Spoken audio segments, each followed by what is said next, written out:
निकाय चुनाव मामले में यूपी सरकार की याचिका पर सुनवाई के लिए सुप्रीम कोर्ट सहमत हो गया है। शीर्ष अदालत ने कहा है कि वह इस मामले में 4 जनवरी को सुनवाई करेगा।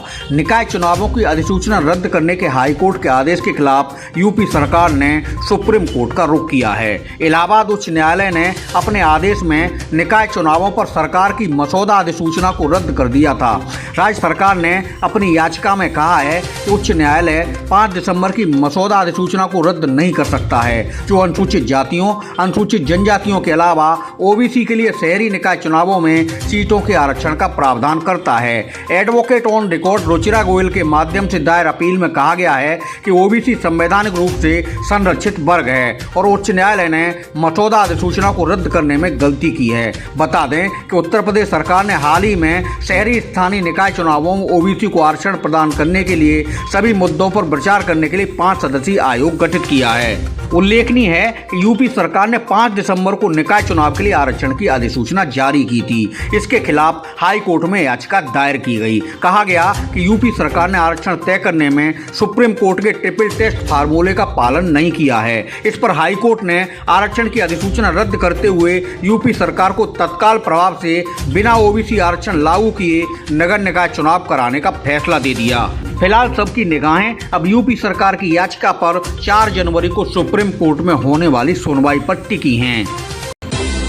जिलाधिकारी बरेली शिवांकांत द्विवेदी ने नए साल में मीडिया से मुखातिब होकर कहा कि सरकार की योजनाओं का लाभ पात्र लोगों को देने के लिए प्रशासन तेजी से प्रयास कर रहा है। अभी तक प्रधानमंत्री ग्रामीण आवास योजना में लाभार्थियों को 14,000 आवास आवंटित किए जा चुके हैं। 10,000 से अधिक लाभार्थियों को आवास योजना का लाभ आगे दिया जाना है। डीएम ने बताया कि सरकारी योजनाओं का लाभ दिलाने में दलालों की कोई भूमिका नहीं है। आवास योजना की स्थायी सूची में जिन लाभार्थियों का नाम है वे एनआईसी की वेबसाइट पर जाकर देख सकते हैं। खातों में जल्द से जल्द आवास योजना की पहली किस्त ट्रांसफर कर दी जाएगी। केंद्र व प्रदेश सरकार की लोक कल्याणकारी योजनाओं की जानकारी ऑनलाइन प्राप्त करने के लिए दिशा ऐप का भी प्रयोग कर सकते हैं। अब तक 14,000 लाभार्थियों को आवास दिए जा चुके हैं।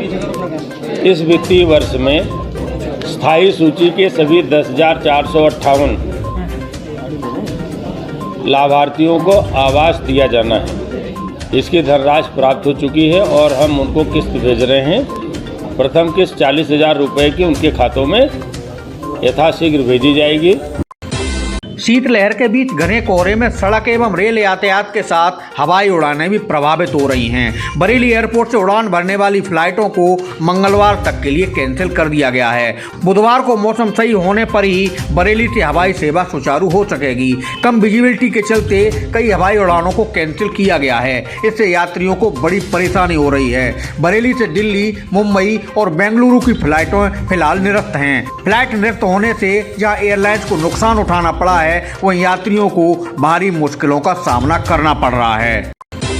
नए साल के पहले दिन बरेली पुलिस की बंदूकें अपराधियों पर गश्ती दिखाई दी हैं। कुछ घंटे के अंदर बरेली में 2 जगह पुलिस और अपराधियों में मुठभेड़ हुई है। भोजीपुरा क्षेत्र में पुलिस ने गौ तस्करों की घेराबंदी की। मुठभेड़ में कुख्यात गौ तस्कर मुख्तियार को गोली लगी, जो 25,000 का इनामी था। इसके अलावा थाना बादरी क्षेत्र में भरतौल रोड पर पुलिस की घेराबंदी में शाहजहांपुर के खतरनाक लुटेरे फंस गए। दोनों ओर से फायरिंग में शाहजहांपुर के खतरनाक अपराधी पिंकू को गोली लगी। पुलिस ने उसके साथी साजिद को भी दबोच लिया है, जबकि अपराधी राजीव वर्मा भाग निकला। पिंकू गैंग ने पिछले दिनों पुराना शहर में क्वालिटी ज्वेलर्स के मालिक मोहम्मद यामीन से हथियारों की दम पर कैश व ज्वेलरी लूट ली थी। लूटा गया माल उनके पास से बरामद हो गया है। मुठभेड़ में घायल तस्कर व लुटेरों को अस्पताल में भर्ती कराया गया है। बरेली में 2 जगह हुई संघर्ष की घटनाओं में महिला प्रधान के जेठ सहित 2 लोगों की जान चली गई। पहली घटना बरेली के थाना शेरगढ़ क्षेत्र में नगरिया कलां गांव में हुई। पुलिस के मुताबिक गांव में सरकारी नाला बन रहा था। निर्माण के विरोध को लेकर प्रधान पक्ष की दूसरे गुट से हिंसक झड़प हो गई। मारपीट पथराव में ग्राम प्रधान नाजिमा के जेठ सराफत मंसूरी सहित 2 लोग घायल हो गए। अस्पताल ले जाने से पहले सराफत ने दम तोड़ दिया। पुलिस ने घटना में शामिल कई लोगों को गिरफ्तार कर लिया है। इसके अलावा थाना बारादरी के हजियापुर मोहल्ले में पड़ोसियों ने जरी कारीगर सरताज की पीट कर हत्या कर दी। सरताज के बेटे की दूसरे समुदाय के युवक से दोस्ती थी और पड़ोसी इस बात से चिढ़ते थे। हमलावर फरार बताए गए हैं।